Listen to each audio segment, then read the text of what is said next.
Welcome to east news. हमेशा हमें social media में या कहे डे टू डे लाइफ में ये देखने को पाए जाते हैं कि लोग फ्लावर से कितना प्यार करते हैं। खास करके अगर हम बात करें तो ऑर्किड फ्लावर को कौन नहीं पसंद करते होंगे।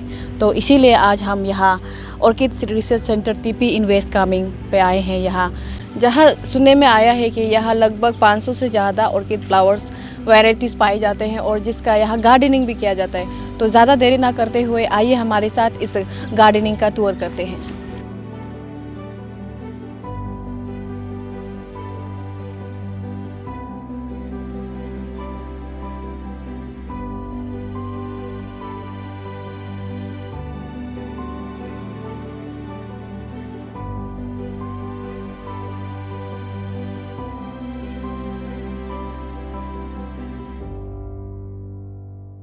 तो जैसे कि आप सब ने हमारे साथ इस गार्डनिंग का टूर किया और हमने कोशिश की कि यहाँ के जो अथॉरिटीज़ हैं उनसे बात करें और यहाँ के जो फ्लावर के बारे और डिटेल निकालें, मगर उन्होंने बोला गया है कि हमें यहाँ के जो हेड ऑफ डिपार्टमेंट जो ईटानगर में है उनके पास जाए और उन्हीं से इनका जो फुल डिटेल है उनसे निकालें।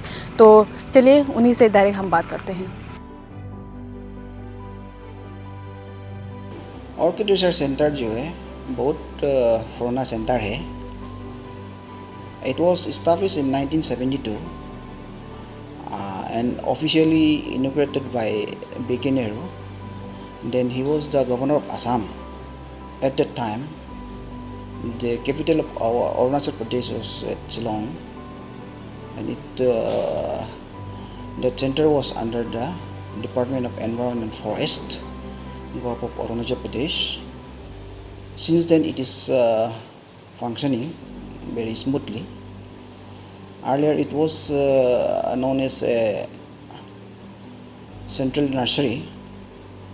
Then later it was known as state research station, and now it is Orchid Research and Development Center Tipi in the West Kameng district of Arunachal Pradesh.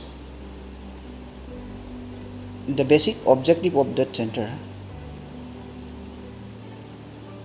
were conservation of native species of orchids of Arunachal Pradesh, and under cultivation there are 200 species, maybe epiphytic or maybe terrestrial orchid, and even saprophytic orchids are there. One I know a saprophytic orchid is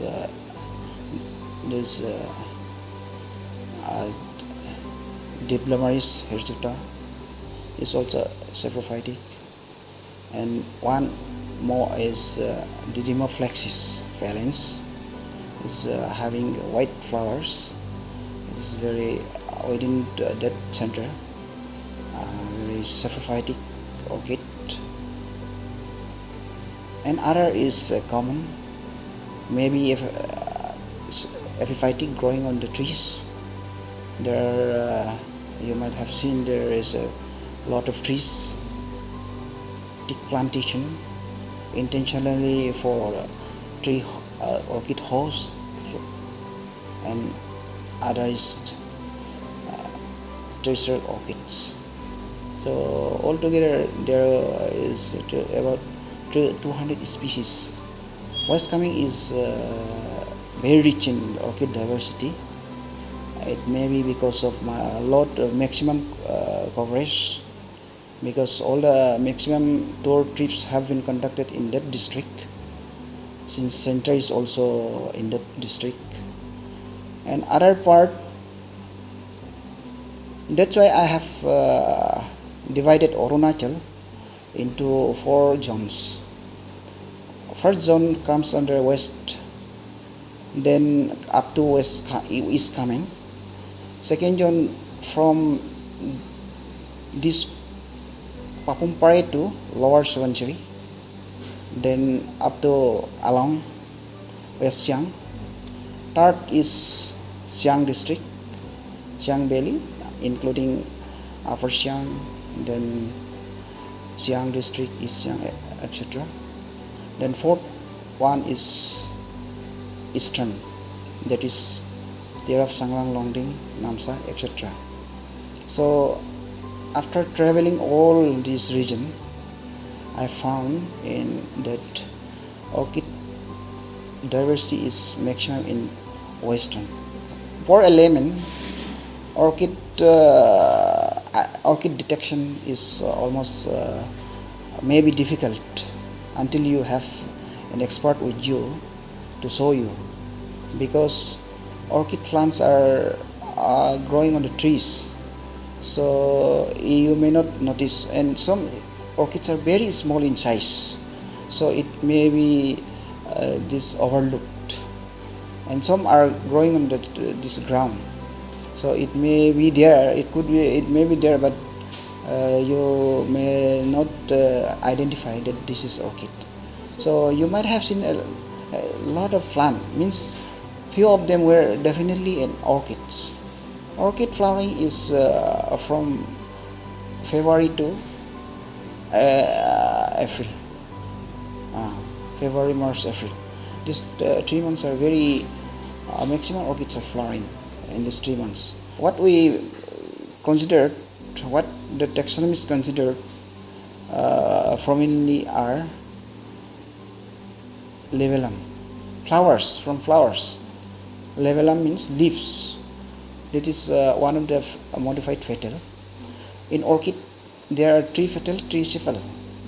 So petals, one of them is modified, it is called labellum or leaf. This is prominent. Then that is one labellum. Then other is column. In column, it is the fusion of male and female reproductive organs. That is, you can say in other plants, suppose in lily, you will find male plant is carried by filament, and female is carried by style, like that. But in orchid, it is not like that. Both male and female is carried by one structure called column. So column is a fusion of male and female reproductive organ. That is second. And third is pollinia. Pollinia in other plant, pollinia is called pollen grain, but in orchid, pollen grain is known as pollinia. So pollinia is a mass of male reproductive organs. Then other is, that is third. Fourth is there is a presence of rostulum also. So rostulum is nothing, it is a barrier for male and female, that is enter and stigma.